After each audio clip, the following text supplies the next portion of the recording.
Dan untuk mengetahui pergerakan saham hari ini, kita akan membahasnya bersama SVP Research Kanakahita Solvera, Jensen Nasrial. Selamat pagi Pak Jensen. Selamat pagi Mbak. Ya, melihat pembukaan pada pagi hari ini, Anda memprediksi masih akan menguat nggak? Sepertinya akan mengalami koreksi terbatas ya, antara level-level 5.100 sampai 5.130. Nah, selama IHSG masih di atas 5.000, itu IHSG masih akan mencoba menguji resisten antara 5.150 sampai 5.300. Itu top resistennya yang paling kuat.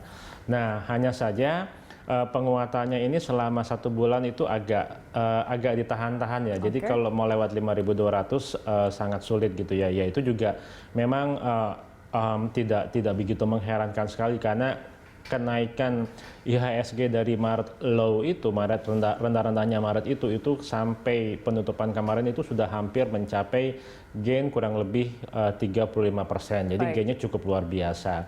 Nah, hanya saja yang kita tunggu-tunggu adalah laporan pertumbuhan GDP di Q2 seperti apa gitu. Tapi prediksinya sendiri sudah negatif sepertinya. Iya, kalau berdasarkan konsensus minggu-minggu terakhir ini memang sepertinya secara year on year itu minusnya bervariasi antara minus 4,5 sampai minus 5%. Cuman kalau prediksi kami sih bisa di atas 5%, bisa di atas minus 5%. Nah, itu secara year on year. Nah, untuk Q on Q itu sepertinya GDP pertumbuhan GDP di Q2 itu secara Q&Q itu turunnya sekitar minus 12 sampai minus 14%.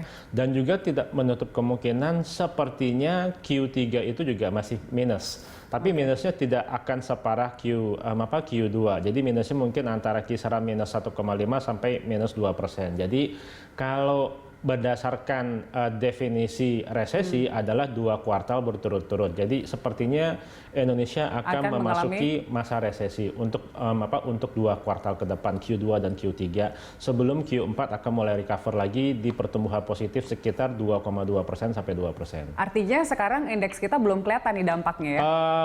Belum kelihatan. Jadi sepertinya tuh IHSG masih tertahan ya di level 5.100 sampai 5.150. Karena memang masih menunggu hasil GDP, pertumbuhan GDP di kuartal 2, dan juga banyak sekali laporan-laporan emiten yang belum keluar ya untuk Q2. Nah, tetapi kan kalau kita lihat hasil HMSP itu laporan Q2-nya untuk penjualan loko memang turunnya juga cukup tajam ya, sekitar minus 30, minus 40%. Nah, jadi tidak menutup kemungkinan sih emiten itu di Q2 sepertinya laporan keuangannya EPS growth-nya akan turun sekitar minus 30 sampai minus 40%. Tetapi itu penurunan laba bersih sebenarnya sih sudah di-price-in-kan dari semenjak Maret sampai Mei ya, ketika IHSG mengalami koreksi cukup besar-besaran. Nah, jadi memang sudah saatnya juga IHSG suatu saat nanti, saya juga nggak tahu kapan, itu harus mengalami koreksi sehat ya. Memang bisa ke bawah 5.000 lah itu IHSG. Tetapi saat ini sepertinya masih tertahan, masih akan bertahan antara level-level 5.150 sampai 5.300. Tapi Anda melihat sendiri untuk kepercayaan investor saat ini seperti apa? Karena kan aktivitas sudah mulai normal kembali. Kalau dari sisi market itu kepercayaan investor sudah sangat pulih. Pasca Federal Reserve itu sudah mengucurkan quantitative easing yang sangat luar biasa jumlahnya. Dari balance sheet yang sekitar 4 triliun sekarang mencapai 7,5 triliun US dollars. Jadi artinya massive liquidity. Itu dari sisi market, investor sudah confidence. Nah, kalau untuk sektor real itu kan beberapa negara sudah membuka ekonominya ya, sudah reopen ekonomi mereka. Jadi artinya pemulihan ekonomi itu sudah mulai terlihat. Itu sepertinya mulai terlihat itu di awal kuartal ketiga. Nah, jadi artinya dengan adanya dibuka sebagian ekonomi itu mudah-mudahan Q3 kontraksinya tidak separah Q2, tetapi nanti baru benar-benar bisa engine mulai start itu di Q4.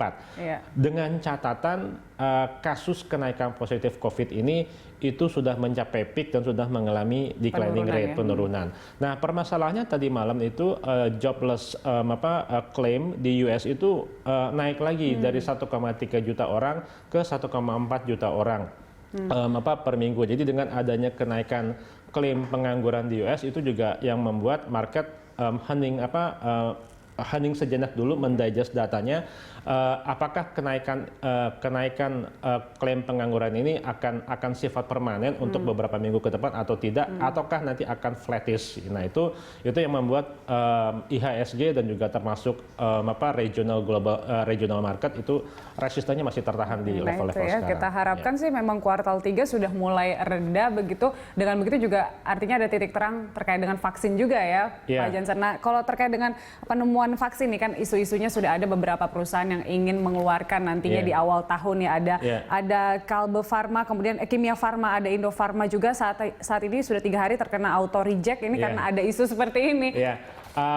Jadi artinya dengan kasus kenaikan positif COVID yang belum mencapai peak-peaknya ya di Indonesia. Jadi artinya sektor farmasi yang masih akan menjadi incaran investor, termasuk Kalbe Farma yang sudah mengadakan kerjasama dengan perusahaan biotech dari Korea Selatan, lalu juga Kimia Farma melakukan kerjasama vaksin uji coba dengan perusahaan biotech dari China. Jadi artinya sektor tersebut yang akan menjadi para investor karena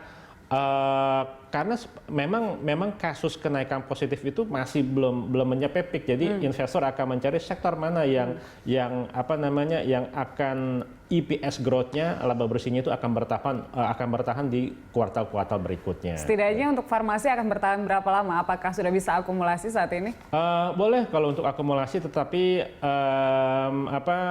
karena sepertinya Kimia Farma, KF dan Inaf itu belum turun-turun ya, jadi hampir tiap hari auto reject atas ya, jadi mungkin buy on weakness mungkin di level-level misalnya turun udah 10% lah kalau untuk KF dan Inaf, karena selama ini udah kenaikannya hampir lebih dari 15% gitu 3 hari berturut-turut. Jadi kita menunggu buy on weakness saja untuk KF dan Inaf. Demikian halnya juga Kalbe Farma, karena sepertinya 3 saham sektor tersebut yang masih akan menjadi investor.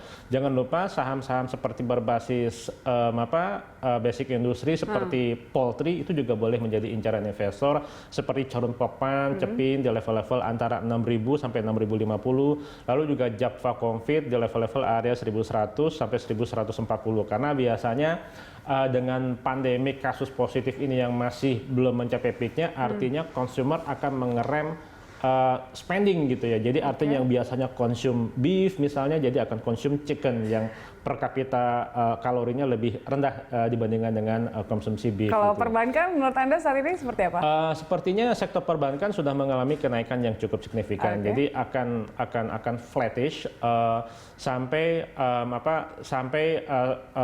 kenaikan COVID di Indonesia itu positifnya itu sudah mencapai peak atau sudah melandai. Nah, memang akan suatu saat nanti itu sektor perbankan akan mengalami koreksi yang cukup signifikan, tetapi tidak dalam saat ini, dalam waktu dekat ini. Oke, Pak Jansen, terima kasih untuk informasinya pada pagi hari ini. Pemirsa, kami masih akan kembali dengan perkembangan terkini seputar perdagangan di pasar uang. Informasi lengkapnya akan kami hadirkan langsung dari Dealing Room Bank Mandiri. Sesaat lagi, tetaplah di IDX Opening Bell.